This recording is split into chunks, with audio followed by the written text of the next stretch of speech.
أعوذ بالله من الشيطان الرجيم. Nah, teman-teman sekalian, meminta maaf, ya, berjanji tidak akan mengulangi kesalahan adalah sebuah hal yang sangat indah. Hal yang sangat indah. Kalau Anda berbuat salah, lalu Anda mengatakan, maafin saya janji tidak akan mengulanginya. Itu luar biasa, sangat melunakkan hati orang di hadapan kita. Gitu kan? Makanya setiap orang buat salah, dia iklankan, dia minta maaf. Nah, kalau teman-teman mengatakan maafkan saya, itu kalau kepada Allah Subhanahu wa taala sama dengan Anda mengatakan astagfirullah. Istighfar itu permohonan maafnya. Kalau janji, tulisan ikrar misalnya, atau ikrar dengan lisan tidak akan mengulangi, itu namanya taubat. Jadi kalau teman-teman gabung astagfirullah wa atubu ilai, artinya ya Allah aku minta maaf dan aku janji tidak akan mengulanginya. Seperti itu. Nah, teman-teman sekalian, taubat ini perlu kita lakukan.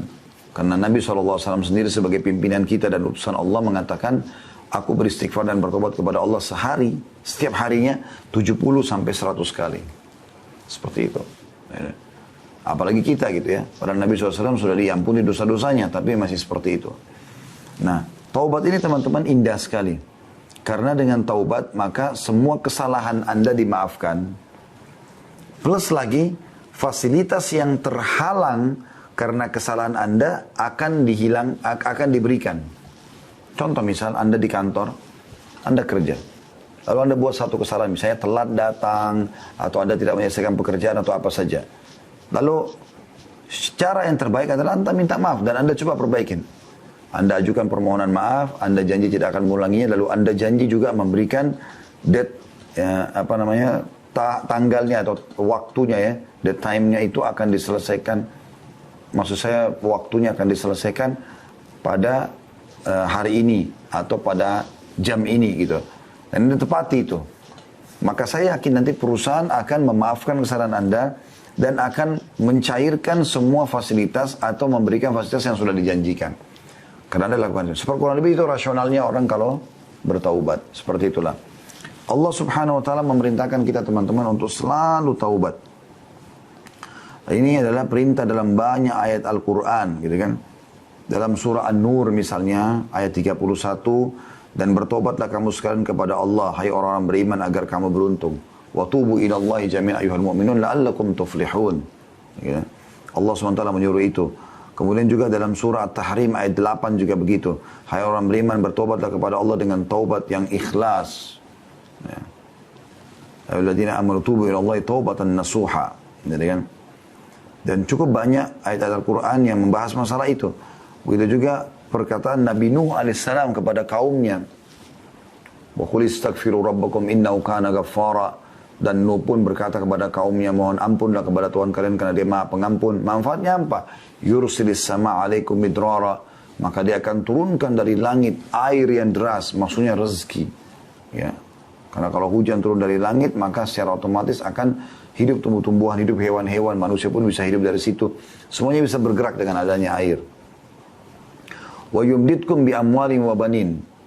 Dan dia akan memberikan tambahan keturunan dan harta buat kalian. Makanya pernah teman-teman sekalian, ada orang yang datang kepada Hasan Basri rahimahullah, 3 orang. Tiga-tiganya punya masalah nih. Yang satu datang mengatakan, wahai imam. Imam itu kalau kita kiai di Indonesia ya. Saya sudah lama sakit, tidak pernah sembuh. Sudah berobat sana sini, tabib ini, tabib itu, tapi belum sembuh. Apa saran Anda? Kata Hasan Basri, istighfar dan bertobat kepada Allah. Tapi yang benar, yang nasuha, yang tulus kepada Allah. Orang itu pulang. Masuk orang kedua. Dari sini perbanyak istighfar ya, kata Hasan Basri. Bukan cuma istighfar dan tobat saja pulang, enggak. Perbanyak. Lisanmu selalu astagfirullah wa atubu ilaih. Terus sampai engkau melihat jalan keluarnya. Datang orang kedua mengatakan, wahai imam, saya sudah lama menikah. Ini saya sama istri saya, kebetulan sama istri datang ke rumah Hasan Basri. Rahimahumullah semuanya. Lalu dia mengatakan, kami sudah 10 tahun menikah, belum punya anak. Apa saran Anda? Kami sudah coba ke tabib ini, tabib itu, tapi juga tidak bisa. Ya, kami dapatkan solusinya. Kata Hasan Basri, perbanyak, garis bawah kalimat perbanyak istighfar dan taubat. Amalkan. Pulanglah orang itu, orang ketiga datang mengatakan, wahai imam, saya sudah lama bekerja bertahun-tahun, tidak pernah kaya seperti fulan. Ditunjuklah orang kaya di negeri itu gitu. Orang itu di kota Basra ya, di Irak. Maka kata Hasan, dan saya sudah coba kerja ini, kerja itu, tetap aja begini keadaan saya sudah sekian tahun.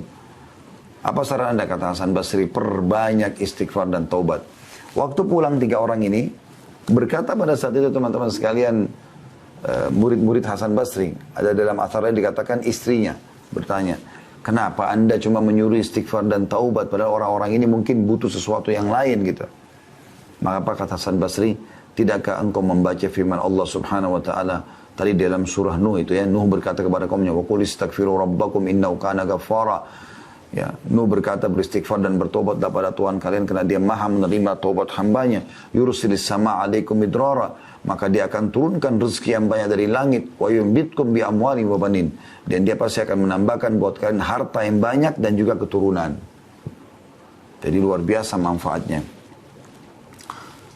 Imam Nawawi berkata rahimahullah, para ulama telah sepakat bahwa taubat dari seluruh perbuatan maksiat adalah wajib hukumnya. Wajib dilakukan dengan segera dan tidak boleh ditunda. Apakah itu dosa kecil atau dosa besar? Ya, cuma bedanya teman-teman sekalian, kalau dosa kecil itu bisa diampuni dengan sholat, dengan wudu, ya. Kemudian dengan semua ibadah lah, sedekah, bakti sama orang tua, jenguk orang sakit, semua ini bisa memaafkan dosa-dosa kecil. Tapi kalau dosa besar harus tobat nasuha.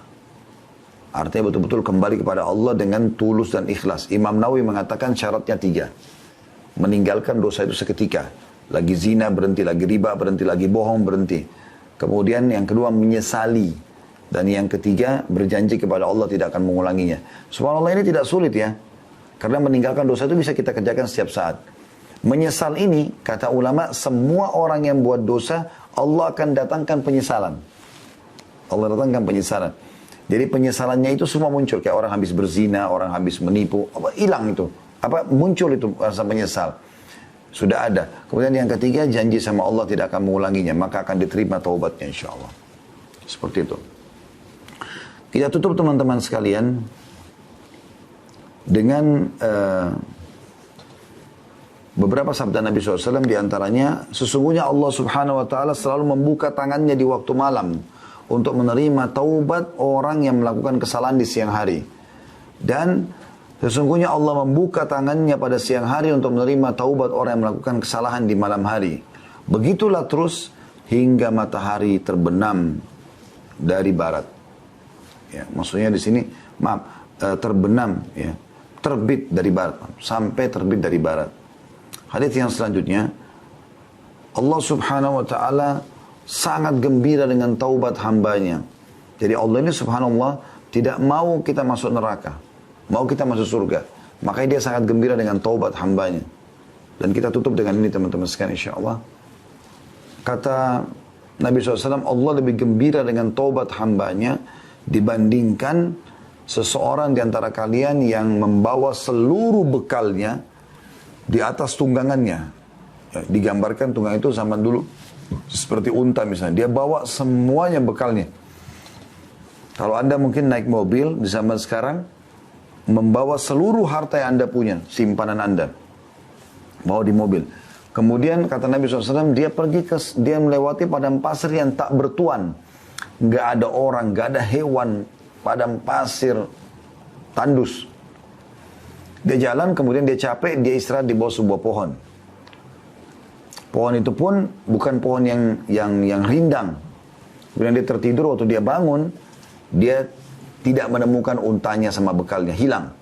Lalu dia keliling-keliling mencari, tidak ketemu. Pada saat dia sudah putus asa, dia pun berkata pada dirinya sendiri, saya akan kembali ke pohon yang tadi saya tidur. Ya. Dan saya berharap pada saat saya bangun sudah mati. Maka Nabi SAW mengatakan dia pun kembali ke pohon itu, lalu dia tidur, ternyata pada saat dia bangun, dia temukan untanya sama bekalnya semua ada di depannya. Bagaimana gembiranya orang ini karena dia bisa melanjutkan kehidupan, Allah lebih gembira dengan taubat hambanya dibandingkan orang seperti ini. Resep ini teman-teman sekalian, curhat dengan Allah Subhanahu wa ta'ala, dan bertobat dari dosa-dosa, dipastikan keduanya insya Allah dan masuk dalam judul kita akan menjadi penyebab utama semua urusan Anda dimudahkan oleh Allah Subhanahu wa taala. Allahu a'lam.